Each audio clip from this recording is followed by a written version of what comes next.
Hey folks, Robert Earl at the Eco Ranch again. This time we're in the outdoor kitchen because we've got a new project that has got to be done today. Actually today and tomorrow, but anyway, you'll understand in a minute. If you can even see me, I'm looking at the viewfinder and I look all like a shadow. That's probably better. Anyway, let me show you what we're going to be doing. We are going to be adding new batteries to my battery bank. Now,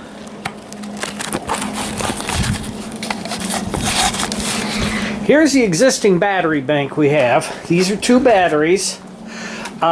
They were 24 volt batteries that were converted to 12 volt for me by Extra Power, XTRA Power Batteries, out of Montreal, Quebec, Canada. They were the only people I found, and their customer service has been absolutely excellent. They designed these batteries for me with two sets of cables. One set right now is connecting the two together, and then the other set goes through the wall here to the inverters. Now, the set of batteries we're going to go pick up also has two sets of cables on them, so that this one goes to one, this one goes to the other, and the batteries are going to go right here, minus that. The batteries are going to go right here. And they weigh 1,700 pounds, so they're very heavy. That's why these are, where they set them is where they are. They're 3,150 amp hours each battery. So when I get the four of them, that's 12,000 and some. I didn't add it up and I don't want to now. So we've got to get them from the back of my pickup truck up to here. So here's the route. We're going to trace it backwards. Off of the concrete slab, onto a piece of plywood. Now that's built up underneath with OSB, so that plywood's not just up at an angle, because these batteries weigh 1,600 pounds. Alright, then down here it's going to fall off of another battery on another OSB onto that piece of plywood. Now let's turn here. The same thing here. The same thing here. Here comes the sunlight. And the same thing here. Battery will be up in the back of the truck. The propane tanks will be moved. And this gallows-like contraption is what we're going to finish in just a minute now. And hopefully when I get my block and tackle up there, we'll be able to pick the battery just up off the bed of the truck, pull the truck out, and then let it down onto that piece of plywood, and we'll have rollers on it. Okay, you can stop laughing now. Yes, I know it looks like a gallows built to hang a bizarro person, but it will hold. The block and tackle's up, everything's measured out correctly. The cross beam is tied. Nothing's supposed to be permanent. I've got to reuse all these pieces anyway.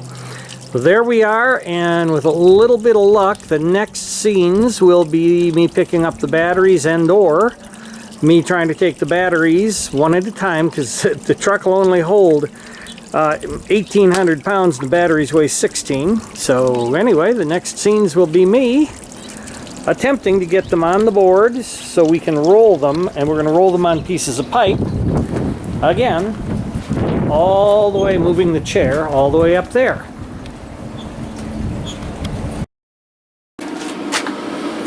Okay, you folks know what an empty space in the power room must mean.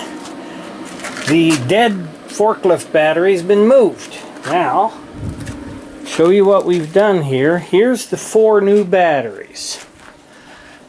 And the reason why we didn't show you us unloading them was, and I'll show you in just a moment, but it's precarious and dangerous, and we had a lot of trouble. Basically, though, what we had to do, the same things rather that we used for the hogs when we moved our hogs, we set up this sliding ramp here for the batteries to be slid on all the way up into position. Now those two on the left are the two new ones. And what happened was we slid it up here. Now we couldn't actually slide it, so you see that strap on the pipe there. And there's my come-along down there. So we actually pulled it with the come-along. We hooked up there. And we hooked up over here where I know I have a lot of concrete, and then of course here where there's a lot of concrete. Now to get the battery out, we just put a 4x4, that one there, across that opening there and pulled it out that way until it would roll on its own gravity downhill. On its own gravity, right, on its own. So, Now we're left with the battery here. And here's the reason why I didn't film the whole thing for you. This rickety old gallows, I don't trust it. It's dangerous. And for all you preppers out there and for all you people that want to do this and all you children, kids, do not try this at home. Don't do it. This is a dangerous rig. It's all I've got, so what I'm going to do is get that pallet out of the back of the truck, back the truck up, pull that battery up so it'll clear, and hopefully set it in without the whole thing tumbling down. Now that's what we're going to hope to do. That I am going to film. But we'll get to that in the next segment, which will be for you in like half a second. As I said, folks, don't try this at home. It's dangerous, and I hope I'm still fast enough in my old age if it collapses. The idea is, and the tripod might move because it's on those pieces of plywood, but the idea is to pick this up so it clears the tailgate of the truck. Then I got to back the truck up under the battery. I've got to move the truck over an inch or two, but I'm going to wait till the battery's in the air. That's assuming the battery will go up without falling.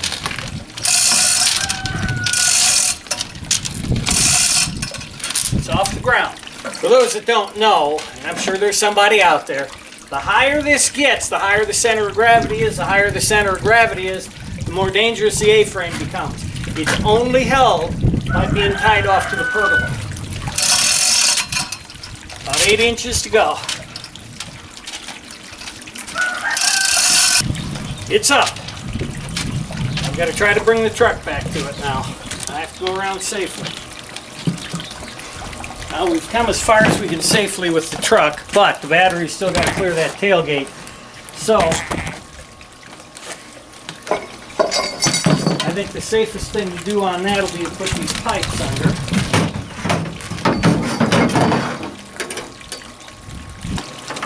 Now we release it.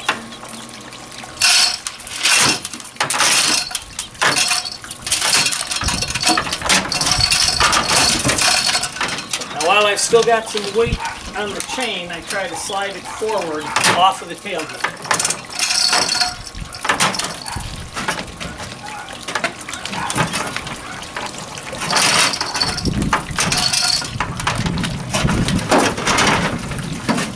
Okay, now this pipe under here is going to try to come out and hit me. There we go. That's in. So now I have to put the, I have one single cell that I had bought that didn't work, didn't save this battery. I got to put that cell in. We're ready, and the Saga, the batteries is done. Yay! And we've got batteries now, 12,450 amp hours of power based on a 6-hour charging. 6-hour discharge. That's the way they rate solar stuff. Anyway, don't try this at home, but if you do, be ready to be really light on your feet.